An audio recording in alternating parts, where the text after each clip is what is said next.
Ang bansang nawala ng kaluluwa matapos ang Setyembre 11, 1973, tumigil ang tibok ng demokratikong Chile. Ang mga kalye na minsang puno ng awitin ng masa ay napalitan ng katahimikan at takot. Ang mga poster ni Allende na dati sagisag ng pag-asa ay pinunit, sinunog at tinapakan ng mga sundalo. Ang Palacio de la Moneda na minsang sentro ng kapangyarihan ay abo na lamang. Sa ilalim ng mga guho, natagpuan ang mga labi ng isang lalaking may salamin, may hawak na baril. Ang huling sandata ng isang pangulo na pinili ang dangal kaysa buhay. Ngunit higit pa sa kanyang kamatayan, ang totoong trahedya ay ang naiwang Chile, isang bansang sugatan, tahimik at inilibing sa takot. Si General Augusto Pinochet ay mabilis na nagtatag ng kanyang rehimen. Binigyan niya ang sarili ng kapangyarihang walang hangganan. Isinara ang Kongreso, ipinagbawal ang mga partido politikal at ipinasara ang mga pahayagan. Ang mga paaralan ay pinilit magturo ng bagong ideolohiya na ang disiplina ay mas mahalaga kaysa kalayaan at ang kaaway ng Estado ay maaring kahit sino, kapitbahay, guro o estudyante. Libu-libong tao ang inaresto. Ang ilan ay hindi na muling nakita. Sa Estadio Nacional de Chile kung saan dati naglalaro ang mga bata, ngayon ay ginawang kulungan ng mga bilanggong politikal. Ang mga awit ni Victor Jara, ang musikero at tagasunod ni Allende, ay ipinagbawal matapos siyang patayin at baliin ang mga daliri upang hindi na makatugtog. Ang diktadura ay hindi lamang pumatay ng tao, pumatay ito ng pag-asa. Sa bawat tahanan, may bulong ng pangamba. Walang nakakatiyak kung kanino pa maaring magtiwala. Ang mga tao ay natutong magtakip ng bibig, magpanggap na walang naririnig. Ngunit sa kabila ng takot may mga tahimik na tumutol. Mga ina, asawa at anak na nawalan ng minamahal. Sila ang tinawag na Las Madres del Dolor, mga ina ng mga nawala.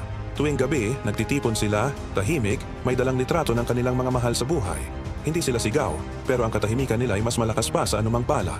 Habang ang rehimeng Pinochet ay nagtagal, dahan-dahan ding nabuhay ang lihim na kilusan ng mga intelektual, estudyante at simbahan.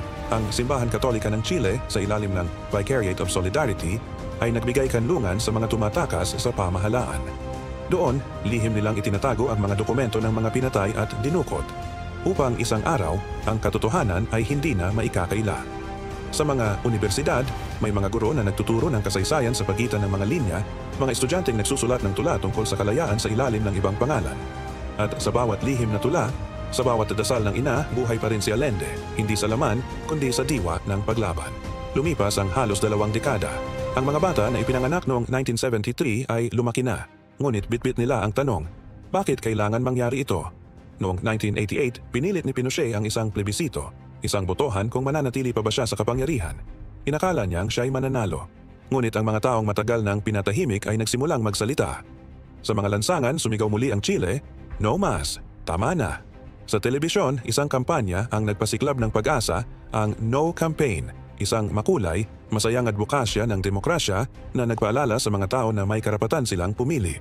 At noong Oktubre 5, 1988, sa kabila ng takot, sa kabila ng bantang militar, nanalo ang No.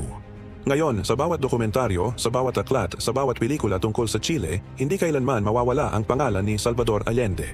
Siya ang naging simbolo ng isang tanong na laging dapat itanong. Hanggang saan mo kayang ipaglaban ang iyong paniniwala? Hindi siya perpektong leader.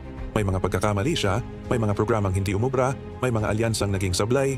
Ngunit sa harap ng lahat ng iyon, isa lang ang hindi niya kailanman tinalikuran, ang kanyang dangal. Pangwakas, ang liwanag ng martir. Sa bawat yugto ng kasaysayan, may isang Salvador Allende, isang taong tumindig para sa prinsipyo, kahit alam niyang mapapahamak siya.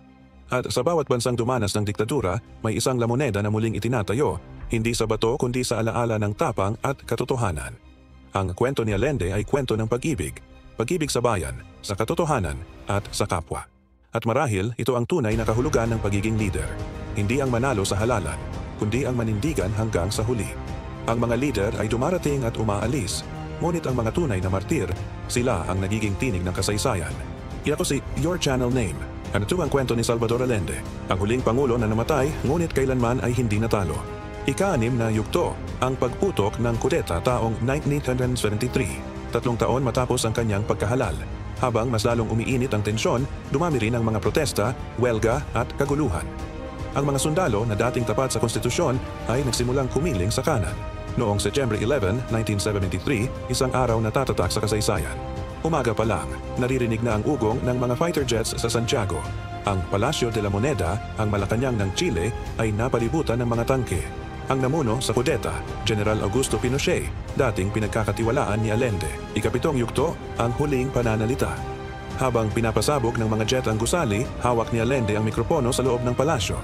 Ang kanyang boses, payapa ngunit matatag, ay narinig sa buong bansa sa pamamagitan ng radyo. Ito na ang aking huling mensahe sa inyo. Hindi ako magbibitiw.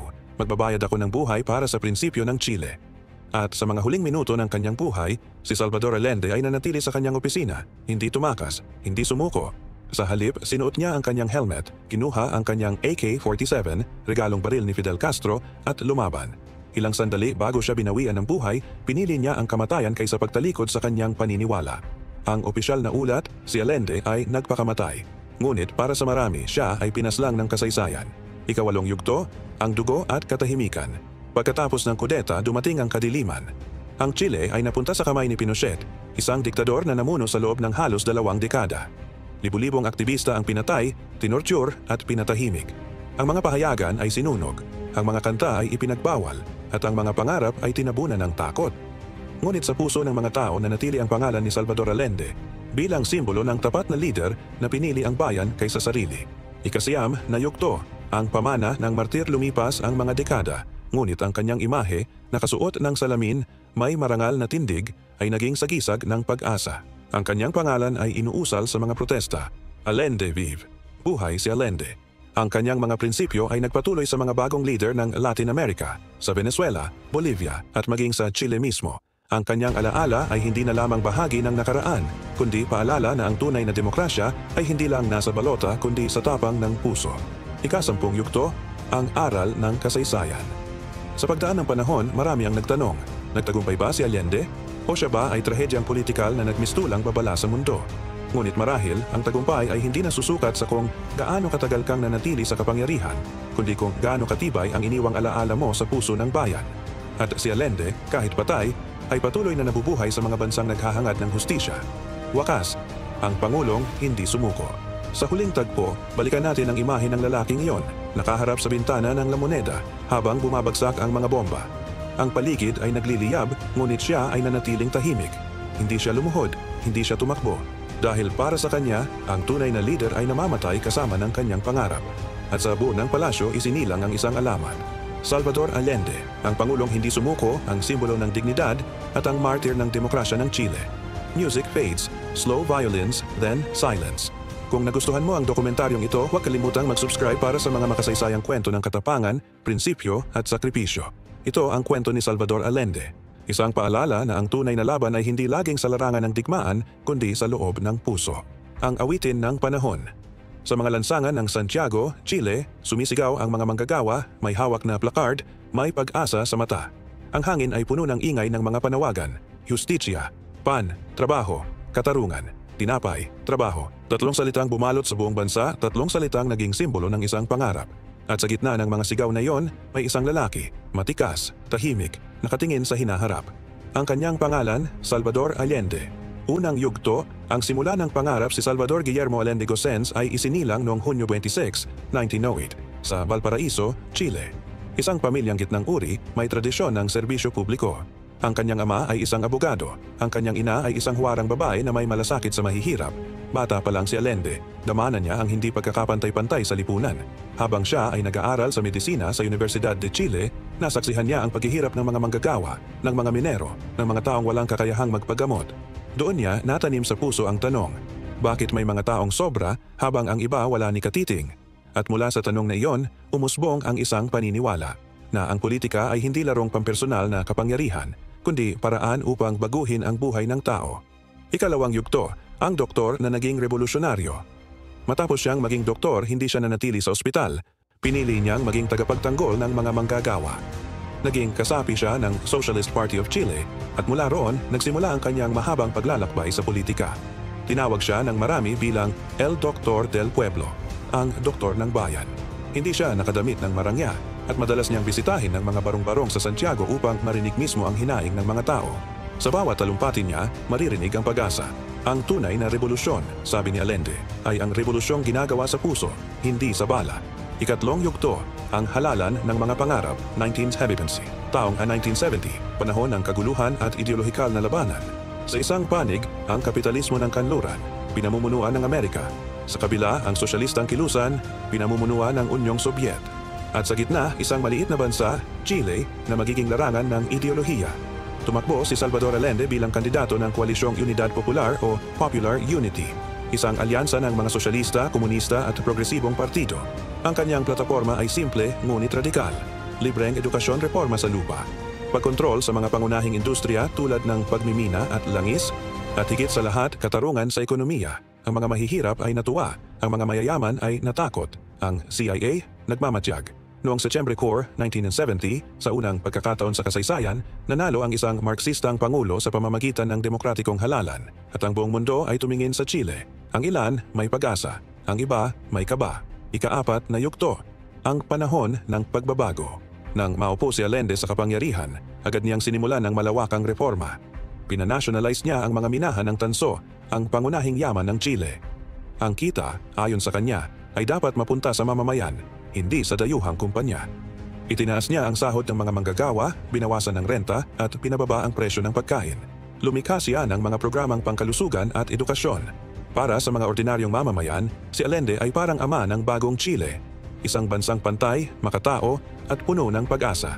Ngunit para sa mga elitista at negosyante, si Allende ay isang banta. Ang mga mayayamang hasyendero ay tumangging magbigay ng lupa. Ang mga negosyante ay nagsimulang mag-imbak ng mga produkto upang sadyang magdulot ng kakulangan. At sa likod ng lahat ng ito, isang banyagang kamay ang kumikilos. Ika-5 yugto, ang anino ng Amerika sa White House ng Estados Unidos. Nakaupo si President Richard Nixon at sa kanyang tabi si Henry Kissinger. Ayon sa mga na-declassify na dokumento, sinabi ni Nixon, "Make the economy scream." Pahirapan ang ekonomiya ng Chile. Iyon ang utos. Pinondohan ng CIA ang mga operasyon upang sirain ang ekonomiya at magudyok ng kaguluhan. Ang mga kumpanya ng langis at pagmimina ay tinanggalan ng pondo. Ang mga media outlet ay ginamit upang palabasin si Allende bilang diktador, komunista at kaaway ng kalayaan. Ang Chile ay unti-unting nalugmok. Sa mga palengke, walang mantika, walang asukal, walang bigas. At sa mga lansangan, nagbabalik ang mga sigaw. Pero ngayon, hindi na para kay Allende, kundi laban sa kanya.